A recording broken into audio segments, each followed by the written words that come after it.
Hello, today we're joined by Ann Aquillo from the Scott's Miracle-Gro Company, and we are really excited to talk to you today about you and your company and what has going on. Can you tell Well, us a little thanks. bit about yourself? Thanks, Mary Kay. Thanks for the invitation. It's nice to see everyone today, I guess, virtually. Always a good thing, though, right now. Trying to be careful about everything going on with COVID. But yeah, I'm Anna Quillo. I'm Vice President of Corporate Affairs for Scott's Miracle-Gro. Been with the company for 13 years, but the company's been around a lot longer than that. We just celebrated our 150th anniversary a couple of years ago.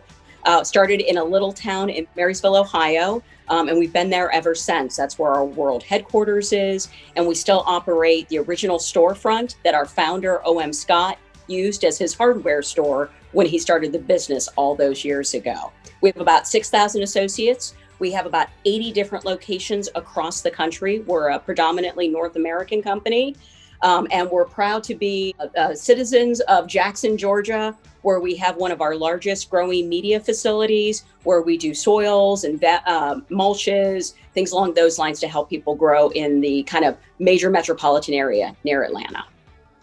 Terrific. Well, I know probably everyone listening to this or viewing this knows about what Scott's Miracle-Gro is and has bought your products and using it in the landscape world down here. So back in July, we got a call from Robert Loria with your company, and y'all are members of the Urban Ag Council, and he had a tremendous offer.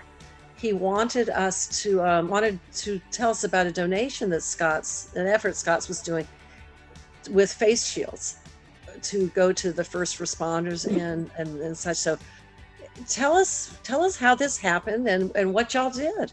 Well, I was going to say, so again, Mary Kay, to your point, we're a seasonal business. So we literally started preparing for the pandemic right after Christmas. We knew we were going to be in season. We did a lot to get ready to make sure things were in the store. People had plant food and lawn fertilizer, and we were ready for the spring to hit. And as things started to move along, we make all of our fertilizer spreaders here in the United States in Temecula, California. So it's a plastics and durable plant. The team there actually came up with the idea. We had loaded everything in for the season, and our plant manager there came up with the idea, working with her team, that they could retool these same machines to make PPE. So they were clear plastic face shields with a halo, and went to our executive team. We worked hard internally. We ordered some molds to bring those in, and we were able to start producing those. And our executive team thought one of the best things we could do, we say there is find a need and fill it. So the gentleman who started the Miracle-Gro side of the business, Horace Hagedorn, who is the father of our current CEO, Jim Hagedorn, used to always say that, find a need and fill it and help your communities. And what we thought was, wow, we could produce these face shields. And our executive team made the decision of, let's donate them. So they brought, I ended up spearheading the effort. We joke that government relations people, we have lots of friends and lots of people that we know across the country. And mostly we could come up with ways to find good, sort of worthy recipients of this. You didn't have to worry about shipping. We didn't worry about anything except we had to get a few answers just so we could claim the donation. And then we ended up setting them literally from all the way up in Maine to Florida, all the way across to California and up to Washington and everywhere in between. So, and they went from food banks to volunteer associations. They went to first responders. They went to hospital systems. We tried as hard as we could to find both big and small donation opportunities where we felt we could make a difference in the community. And we were super proud to partner with this group to find some local health systems. I think there were 7 altogether that we ended up, hospital systems being able to donate PPE. And then we were also able to help your EMA agency, which was another frequent requester of the PPE. And we were very proud to do that in a lot of our different communities. Overall, we did about 750,000 of those that went out the door sort of between the spring and late summer. And we ended up stopping the program because we had to start getting ready for the season again. And we had a great year. And I tend to think that is kind of the Scott's way. We always want to dig in and get our hands dirty. And for us, this was a very tangible way we could help our communities. So we were really pleased to partner with the Georgia Urban Ag Council to do that and to find some folks who needed them. It just is a phenomenal effort that y'all went to. In Georgia, I think it was 36,000 face shields went directly to the governor to determine where they were needed. And then they really were deployed, like you said, to different hospitals and healthcare systems. And really, there were some hot spots. Hall County and Glenn County received initially, I think, the first round of them. Got it. There was such great need there.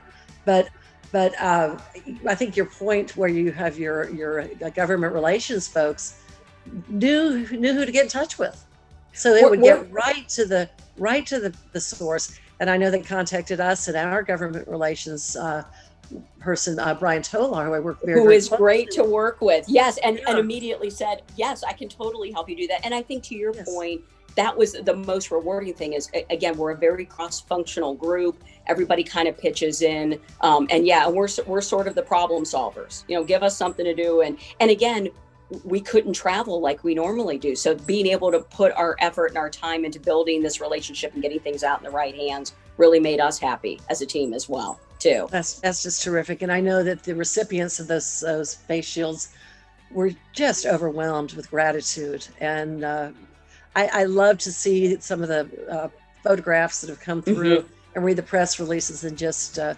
heartfelt thanks to you for y'all to do this. And so many companies, around the country who are doing things, and immediately, it's just the American way. You've got a problem, we find a solution, and we make things happen. That's exactly right. That entrepreneurial spirit of let's pull together and let's do good. And we have a saying in our company as well too, which is what would a good company do? And we always say we grow. So GRO, just like the Scott's Miracle-Gro. We grow more good in our communities. And that can be how we treat each other, how we treat the products we develop, how they interact with the environment. But it's also a commitment to gardens and green spaces in lots of different communities, empowering youth, doing the right environmental partnerships, and especially where we can actually find that need and fill it, or we can produce something that's really helpful. In this case, definitely doing that in the communities that meet the most to us. Well, thank you so much. And I certainly hope that come this next spring of 2021, you won't be doing the same, having to make face shields. We're all hopeful that the vaccine will be in place and we'll be in a healthier position. But I know that if the need arises again, we all can count on you and Scott's Miracle-Gro to come through again. And I was going to say, I think the one thing we hope we take away is people have really found the love of gardening as they've spent more time at home. In the last year, we think of the gardeners who participated in the category, 30% of them were brand new. So we're very excited. I think from an urban ag perspective, the idea of lots of people really connecting with how do you grow things and that great satisfaction that comes out of it. We hope that maybe COVID will leave us, but the love of gardening will remain. So again, we have lots of great information and tutorials on our website, scottsmiraclegro.com. You can also check out our brand sites to find a lot of good information on how to engage, or if you just want to learn more about us and some of the great work that we do. But we'll hope that lingers and COVID goes away soon. That's great information. And I'm actually part of a group you may have heard of called the National Initiative for Consumer Horticulture, NICH. Okay. And our goal is to by 2025 have 96% of American households involved in some sort of horticulture. Fantastic. Yeah, and so we should talk about that offline, Mary Kay. We definitely should. I'd like to get you involved. I'm actually chair of the marketing committee, so. Well, there you go. And we're marketers. We love talking to people about this stuff, so we should definitely connect on that. Well, we'll get everybody gardening and landscaping, and there you go. That's a great thing. And thank you so much for spending time today with me, and love to talk to a fellow Ohioan. So always a good thing. Yes. I was going to say, you can see kind of behind me, I've got all my good Buckeye gear. I'm right in Columbus right now as we're talking. So we love Central Ohio. Marysville, our headquarters, is just about 20 minutes away from here. So yes, Ohio is a great place to be, and come when you can, come home and visit for sure. That's right. Definitely will. And thank you so much. Have a great day. Thanks, Mary Kay. Thanks, everyone. Thank you.